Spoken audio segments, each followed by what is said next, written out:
जब मैं दोनों भाइयों ने इसमें हिस्सा लिया तब मेरे अम्मी ने मुझे कहा कि तुम भी इसमें हिस्सा लो। तब मैंने भी इसमें हिस्सा लिया और आज मुझे पता चला कि यहाँ पे जो टेस्ट हुई थी उसमें मैं टॉप 10 में सेलेक्ट हो गया हूँ।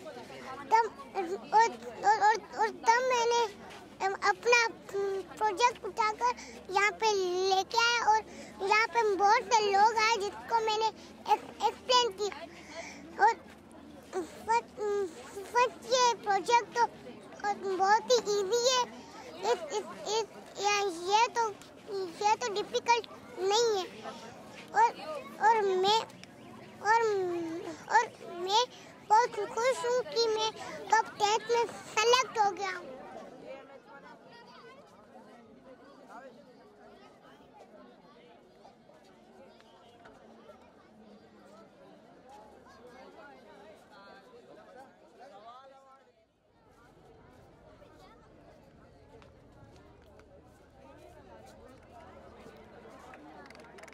ये जुपिटर है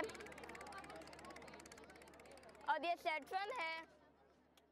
ऐसे मेले नहीं लगते क्योंकि लोग सोचते हैं कि बच्चे हैं क्या करेंगे और डोनेशन भी नहीं मिलता, पैसे कौन खर्च करे, यही वजह है। मीन्स साइंस में किसी को इंटरेस्ट नहीं है। सब लोग ऐसे ही सोचते हैं कि हम साइंस पढ़ें बट हम प्रोजेक्ट नहीं बनाएं, बस डॉक्टरी में हम सिलेक्ट हो गए तो हमने बहुत बड़ा काम कर लिया। ये नहीं है।